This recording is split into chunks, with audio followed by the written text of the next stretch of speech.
Tasya sudah merasa habis kesabaran dalam menghadapi perlakuan Alan kepadanya. Baru kemarin Alan bersikap baik. Bahkan lelaki itu sampai mencari dan meminta maaf yang terlihat sungguh-sungguh kepadanya.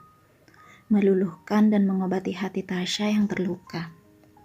Akan tetapi lihatlah sekarang. Alan bahkan sudah asyik-asyikan lagi duduk berdua dengan perempuan lain. Salah satu perempuan yang pernah lelaki itu bawa ke apartemen. Memang, lelaki sekalinya brengsek tetap saja brengsek. Tasya tak bisa memungkiri bahwa hatinya kembali sakit. Mengapa Alan melakukan hal ini kepadanya? Menarik ulur perasaannya tanpa peduli seberapa besar dampak yang ditimbulkan pada Tasya. Hei, Tasya menoleh ketika mendengar sapaan dari suara yang tak asing itu. Siapa lagi kalau bukan Ran? Lelaki itu tiba di sebelahnya dan melihat ke arah yang tadinya Tasya perhatikan. Ia melihat suami Tasya tengah berdiri dari duduknya di bangku taman kampus bersama seorang perempuan.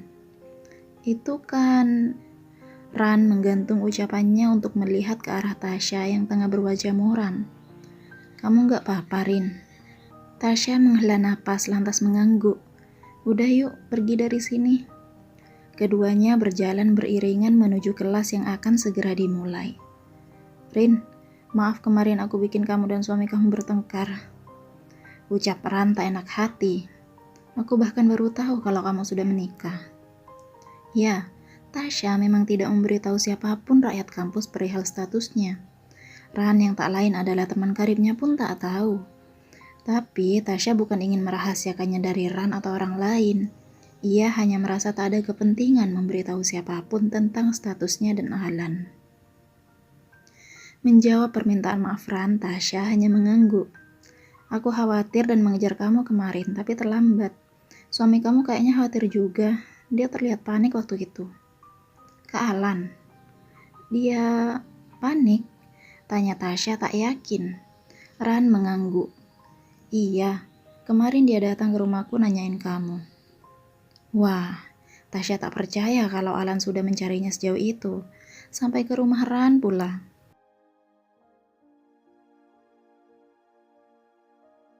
Tapi kenyataan bahwa Alan benar-benar mengkhawatirkannya tidak mengobati hati Tasya lagi.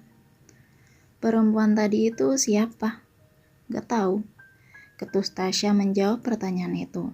Lantas ia berjalan cepat mendahului Ran yang kebingungan.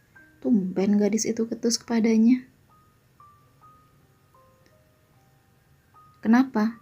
Tanya Tasya dengan nada suara menuntut tepat ketika ia masuk ke apartemen dan melihat Alan duduk sambil memainkan ponsel di ruang tamu. Alan terlihat tidak paham. Maaf? Kenapa kamu melakukan ini semua? Kupikir kemarin kita udah damai, tapi hari ini kamu jalan sama perempuan lagi. Maksud kamu apa sih, Kak? Aku udah... Tasya menggantung ucapannya dengan raut wajah lelah. Tatapan Alan melembut. Ia tahu dirinya sudah keterlaluan, bersikap kejam, berselingkuh, dan lain-lain. Padahal Tasya istrinya, gadis baik itu telah ia hancurkan berkali-kali. Sewaktu di kampus tadi, ia juga melihat Tasya yang dia memandangnya dari kejauhan. Ia tak bermaksud mengulang kesalahan yang sama. Ia hanya berusaha memperbaikinya dengan menyudahi hubungan dan meminta maaf kepada para selingkuhannya. Tasya membuang muka. Kalau kamu bersikap baik hanya karena terbelenggu oleh ikatan pernikahan, lebih baik jangan, Kak. Kita akhiri saja semuanya. Aku juga sudah lelah. Kamu tidak mencintaiku? Tanya Alan hati-hati. Kamu menyakitiku pun aku tetap mencintaimu. Harusnya itu kamu tanyakan ke diri kamu sendiri. Jawab Tasya sambil berjalan menuju kamar. Ia rasa tak akan ada gunanya berdebat lagi dengan Alan. Alan berdiri untuk menyusul Tasya. Kalau begitu, tidak ada alasan untuk mengakhiri semua ini. Karena aku juga mencintaimu, Tasya.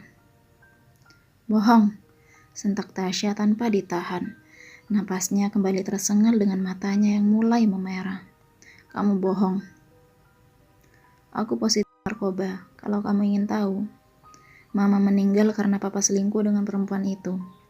Itu yang bikin aku akhirnya terperosok menjadi pemakai. Aku nggak tahu harus lari ke siapa. Benda itulah yang kemudian jadi tempat pelarianku. Mendengar perkataan Alan, Tasya diam sejenak sebelum kemudian duduk di tepi tempat tidur. Ia memandang Alan dalam diam, mengambil keputusan bijak dengan mendengarkannya secara saksama. Benar yang Mama Dian katakan tentang Alan yang sempat memakai narkoba. Aku sayang kamu. Aku nggak mau gadis yang kusayangi berakhir dengan laki-laki rusak sepertiku. Pemakai, pecandu alkohol, dan player. Kamu pantas mendapat laki-laki yang lebih baik dariku, Syah. Alan berjalan ke sofa yang ada di kamar itu dan duduk kemudian melanjutkan. Dan kita menikah. Aku semakin membenci papa. Kenapa dia harus memberikanku istri sebaik kamu? Kalau seandainya yang menjadi istriku adalah perempuan yang sama rusaknya sepertiku. Mungkin jadi kamu benar-benar menyesali pernikahan kita, Kak. Alan melirik gadis itu dan menggeleng. Lebih tepatnya, aku menyesal kenapa harus laki-laki rusak sepertiku yang terpilih untuk menjaga dan mengasihimu. Apa yang bisa dibanggakan dari seorang pecandu, Syah? Tasya terenyuh. Jadi, Alan melakukan semua hal itu demi dirinya. Tidak tahukah Alan bahwa Tasya selalu bersedia menjadi tempat lelaki itu pulang? Karena itu, yang kulakukan hanya menyakiti kamu. Tapi kamu, perhatian kamu, tetap gak berubah. Padahal tujuanku adalah membuat kamu membenciku. Dengan begitu akan lebih mudah nantinya bagi kita untuk berpisah. Sifat cengeng dan ceroboh kamu bikin aku gak yakin untuk melepaskan. Aku takut kamu jatuh ke tangan orang yang tidak bisa sabar. Niatku hanya satu, merelakan kamu ke orang yang tepat, yang bisa kamu banggakan dan kamu andalkan. Laki-laki yang jelas bukan aku. Tasya lalu berpindah ke sebelah Alan dan perlahan memeluk lengan lelaki itu dari samping. Alan telah melalui masa-masa suramnya sendirian. Sesuatu mengganjal di dada Tasya, membuatnya sesak. Karena kekurangan perhatian dari orang-orang terdekatnya, Alan melakukan penyimpangan sosial. Kemana Tasya saat itu? Ia harusnya ada untuk Alan. Mungkin dulu ia kurang memperhatikan Alan, hingga Alan berpikir bahwa tidak ada orang yang bisa didatanginya di saat terburuk. Merasakan lengannya basah, Alan menghela napas. Inilah alasan mengapa ia tidak pernah membagi masalahnya dengan Tasya. Gadis itu sangat lemah dan cengeng. Tersentil sedikit saja perasaannya, maka ia akan menangis. Yang tidak Alan sadari, Tasya cengeng hanya untuk semua hal yang berhubungan dengan dirinya. Sudah, jangan nangis. Kalau dari awal kamu mau jujur, Kak, aku gak akan biarin kamu pergi. Yang kamu lakukan hanya meninggalkanku berdiri seperti orang bodoh. Aku gak mau kamu ikut berat memikirkan masalahku, Syah. Kamu cengeng begini, mana bisa ku jadikan sandaran. Lelaki itu hanya bercanda. Ia hanya ingin Tasya sedikit saja merasa tenang dan berhenti membasahi lengannya dengan air mata. Aku bisa? Tasya justru semakin terisak. Aku bisa gak cengeng? Aku bisa kamu jadikan tempat bersandar. Aku bisa jadi kuat asal kamu jangan lari ke hal-hal negatif, Kak. Aku bisa. Alan tersenyum tipis. Tasya tetaplah Tasya. Gadis itu berkata bisa, namun masih saja sesenggukan. Alan yakin Tasya bisa menjadi kuat. Tapi yang ia inginkan, dirinya lah yang menjadi tempat Tasya bersandar. Bukan sebaliknya. Tangannya terulur melalui pundaknya untuk mengacak rambut Tasya. Sudah, jangan nangis lagi. Kamu punya aku, Kak. Jangan seperti itu lagi ya. Aku gak suka. Aku takut. Suara Tasya.